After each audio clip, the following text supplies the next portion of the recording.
So we just finished the downsell offer section, and now we move on to the magic of continuity offers. I've been a continuity guy my whole life, and so this is a section that I hold near and dear to my heart and has made me a tremendous amount of money. It also stabilizes the cash flow of the business.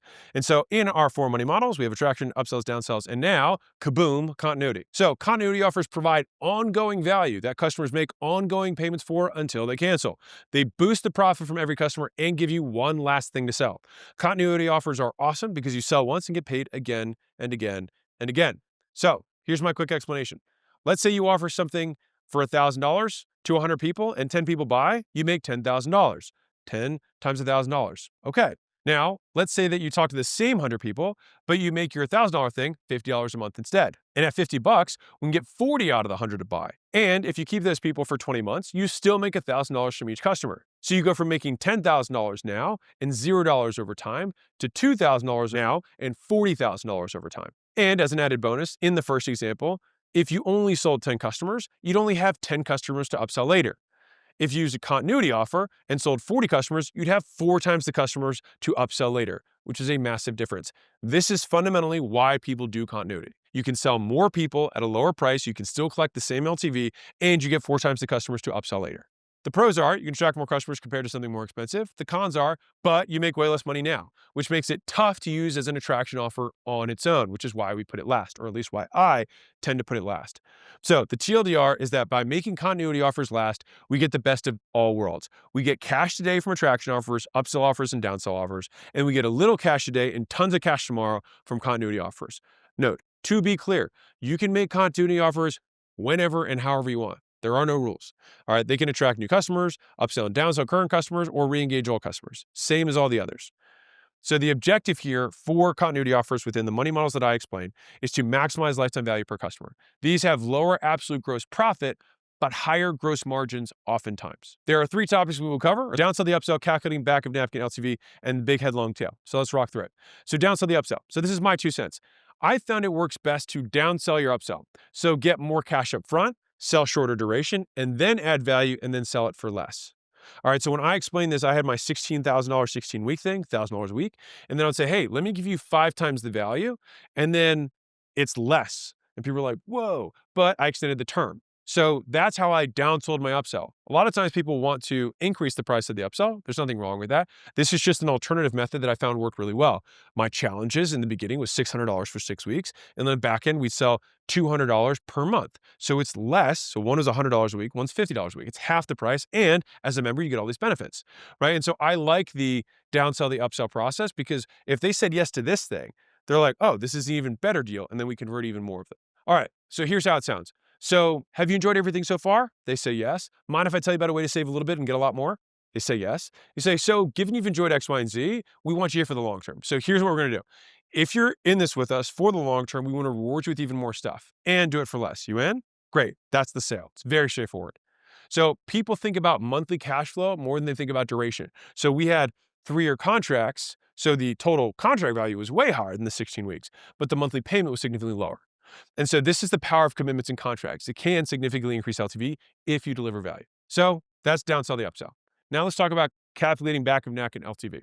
So the simplest way to do this is look at your price, divide it by your monthly churn, and that gives you your lifetime revenue. Remember, we still have margin on this. We still have some cost of delivery. Now, the gross margin times lifetime revenue equals your lifetime gross profit.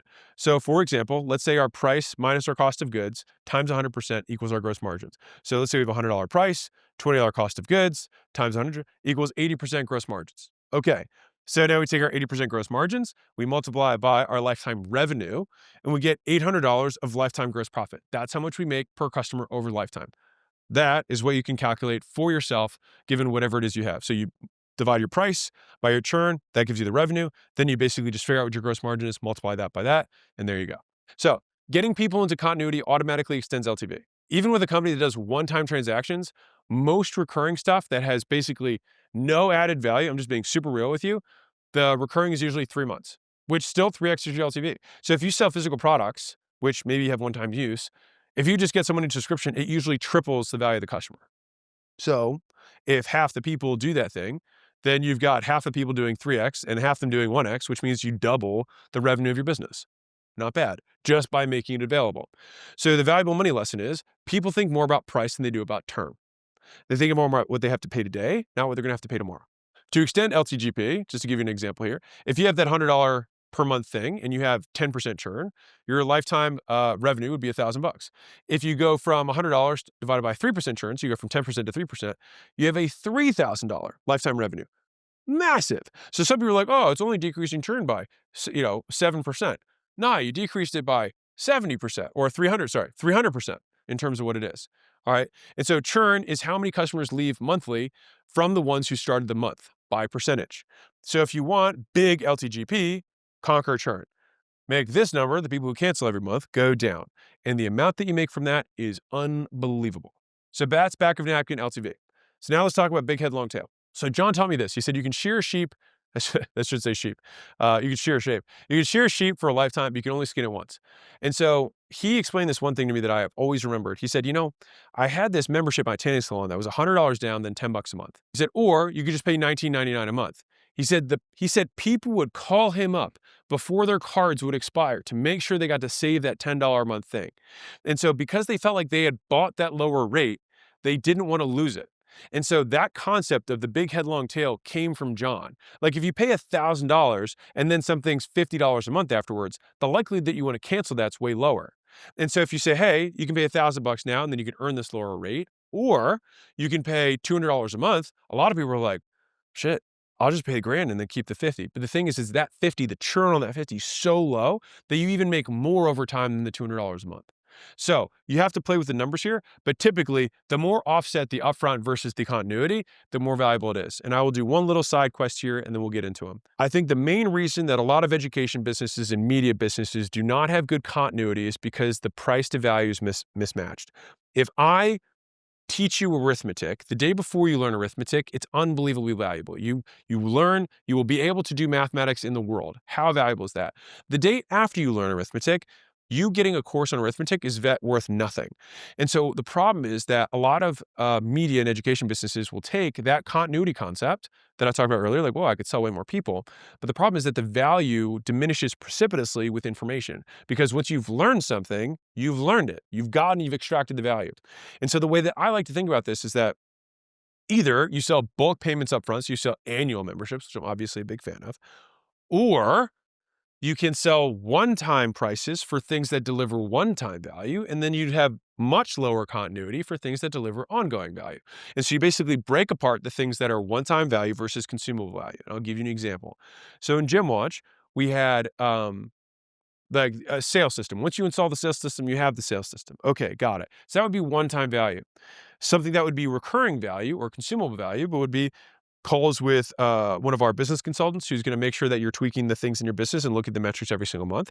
Having access to the new plays or new releases that were released every single month. That's something that's consumed every single month because it's new.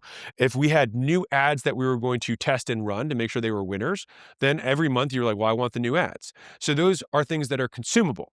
So it makes sense to price the payment plan or the continuity based on the value of those consumables, not the blended value of the one-time thing and the consumable, because that blended value would be much higher and would have a much higher likelihood of churn. And so this is how I would prefer to fix most education businesses. There's nothing wrong. Like they often have high churn simply because they're mispriced. They kind of try to price in the middle when really you should price way high up front and lower over time. Or alternatively, just charge annual. And then that way you're just basically looking back into the future and saying, hey, if a year from now you can do all these things, would that be valuable? Yes. And then you have a whole year to figure out what the next big thing you're going to have. It basically buys you more time to figure out what the next offer you're going to make them that the first offer you did solved. So if I taught you how to sell, well, then maybe you want to learn how to market. If I taught you how to sell, maybe you want to learn how to onboard. There's going to still be the same offer solution cycle that exists, and you can still include that within the continuity that you have. So real world offer. So let's say you $5,000 down, $200 a month. This also, the big head, long tail, helps with client finance acquisition because you have this big upfront payment. You can offset the cost to acquire customers, offset your sales commissions, and then you get the continuity. And the nice thing here is the cancellation rate is very, very low because of sunk cost fallacy. People don't want to lose money they put down. So it's very unlikely someone's $5,000 down and then cancels month two. Enterprise value is based on a discount applied to future cash flows, which really comes down to how much money and how likely is it to occur. And so for you to have a very big business, you want lots of money that's going to happen in the future, that's very likely. That gives you a big multiple on the value of your business. If you have very little money and it's very unlikely to occur, then it's a small multiple or none at all. So this features into how likely will we retain customers, retain revenue, and have that increase over time. This is where continuity becomes more valuable. This is not in the book, so this is me giving you bonus stuff. There's a difference between recurring and reoccurring revenue. So Netflix is recurring. Think memberships. Coca-Cola is reoccurring. I am a Coca-Cola product buyer. I buy lots of their drinks, and I do that on a regular basis, but I don't have a fixed membership, but I reoccur. Both are great.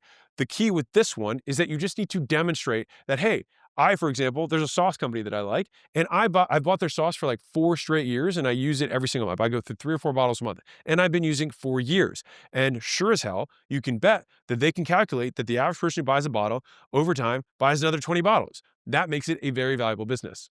Company 1, let's say that's got a top line of $10 million, EBITDA of 3. Company 2 is 10 million and 3 million in EBITDA. Okay, this one's all transactional. You might get a 4x multiple. This is all recurring, and based on how much you retain it, it might be worth 8 to 15 times. So it's 24 to 45 million. So between 12 and 24 to 45, that's a hell of a lot more money. So this is problems worth solving. And so if they stay, buyers will pay. And when I say buyers, I mean investors. So my personal note is that you sleep great, this is me telling you personally, when you know on the first of the month that all your bills are paid and your profit is already locked in and everything else you have is gravy. And so recurring/continuity equals stability, which is why it's the 4th pillar of this. It's also the thing that will usually make your company the most valuable. So have I sold you? Hopefully on adding some recurring element to your business. Great. So let's get to the 3 best combinations that I've seen and used. Continuity bonus offers, continuity discount offers, and then the waive fee offer. All right.